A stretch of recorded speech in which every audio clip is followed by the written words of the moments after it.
Hey everyone, Tony Winston here, Jazz Piano College, bon dia. Part 6, I believe, and now I've transposed the open voicings into the key of E flat. Now, we were in the key of C. E flat is where the real book has it, but the melody is really written down low. We could play it up here and probably have bigger, richer voicings, because down low we have to keep them pretty sparse. In fact, on the first chord, I didn't even put a 6 or a 7 into the chord. It's just an E flat triad, though you could add that 9th there, and we could call that the 2nd, because we don't have a 7th yet in the chord, so that's okay to call that a 2nd. And I guess the chord symbol would be like E flat add 2 or something. All right, moving on, we're using these basic formulas of 1, 5, 7, 3, 5.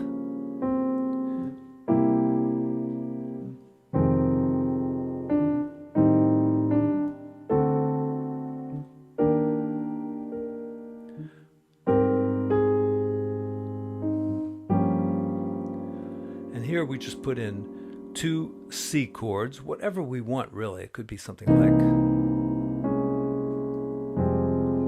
like that maybe. That's not so good. But I wrote this. Okay. On to F minor.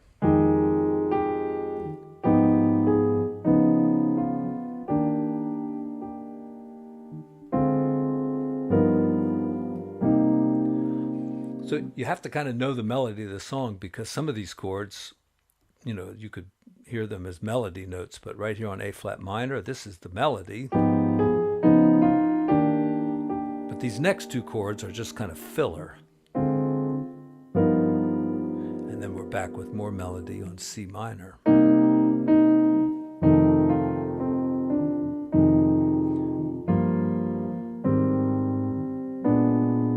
Now, I did something a little different than the chart there. I may change it, but I just think it's time we started doing a little something with this song, adding something to it. So I've gone F minor, and this is a diatonic progression. It means we're going up the scale, or down the scale, but up here. So F minor, G minor, A flat, and I guess I should play it like that. B flat,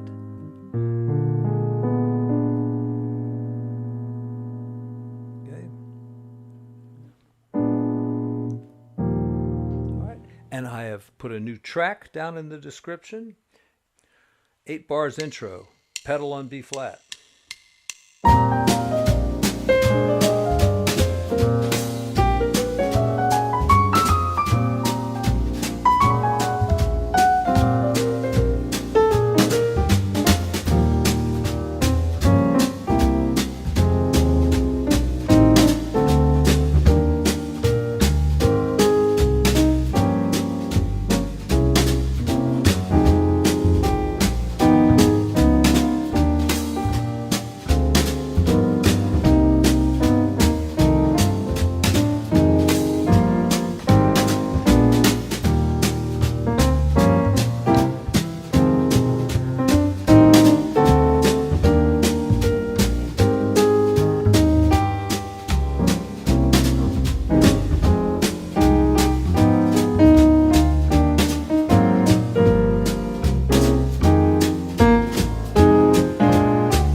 All right. Once again, no Grammy Award-winning material there for sure.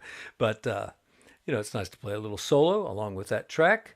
And you hear that, I mean, you hear this all the time. Oh, when you're with a bass player, don't play the roots. But, you know, that's just not true. as long as you're not clashing with the bass player. Like, you got to kind of be in the same chord progression and all that.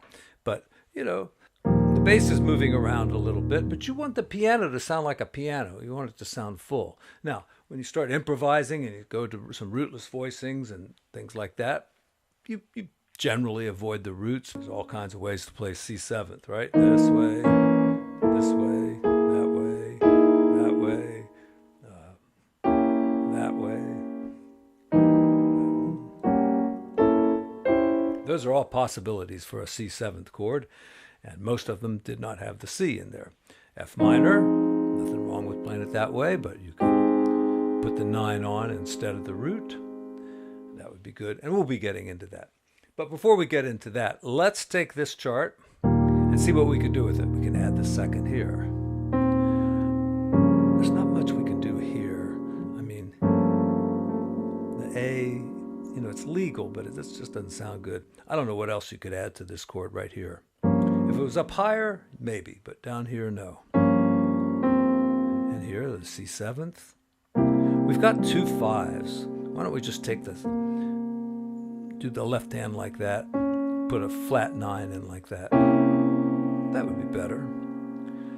But these voicings are a good place to start. F minor. You can add the 9. Again, there's not much you can do with this one.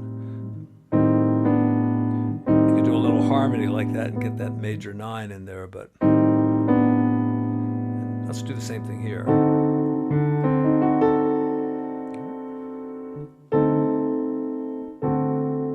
We could even take our original chord and just put the flat 9 in it.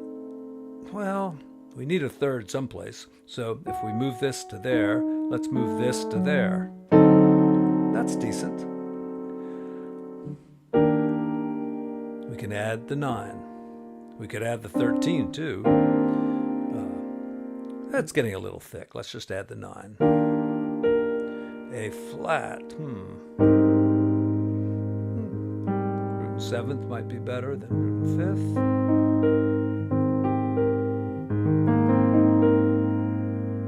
Doubling the 9th there. There's so many voicings you can put there, of course, but just from our basic voicing here, the melody is the 9th, so let's just leave it alone. You might possibly add the 11th, and then, or you could, you know, do something even richer. You could go something like,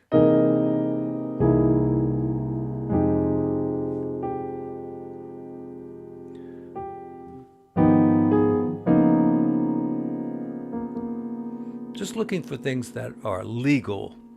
And with dominant chords,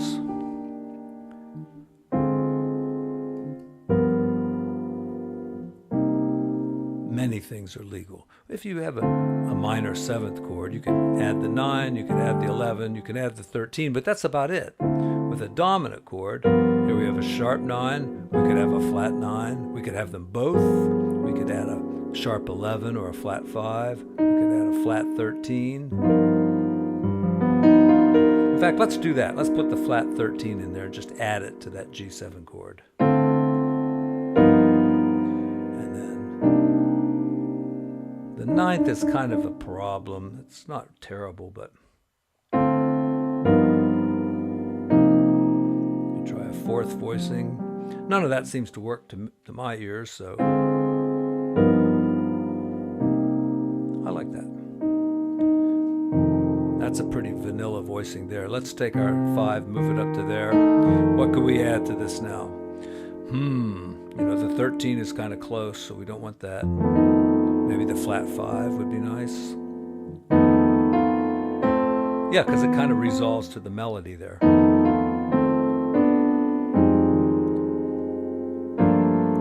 The 9th is tricky to add there because, see, the 9th on this chord, F minor, it's in the scale. But A is not in the E flat scale, and you know, we're still really in the key of E flat here. So we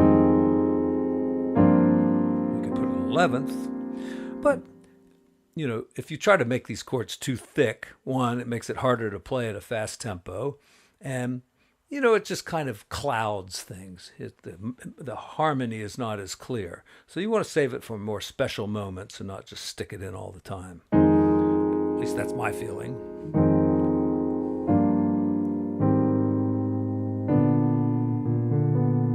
That's a pretty bad voicing right there. 2/3, no seventh. Some pretty nasty sounding PD there. Let's not use it. How about that's much better. Okay, that's basically it. We could take a look at the second ending F minor. With my thumb I could add the 11th.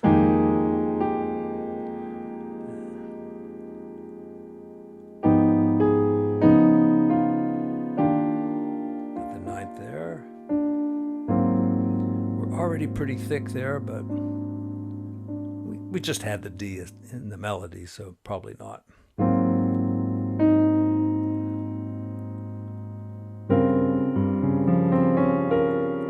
Hey, it's allowed, but is it good?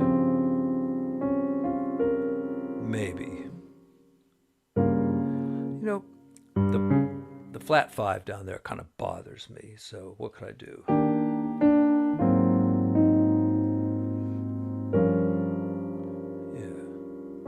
Just put it up here. I like that chord better. This is Berklee College of Music, but like I say, they're good starting points, so why not move the flat 5 up there, double the 7th, and then I think that's just a filler chord, isn't it? Yeah.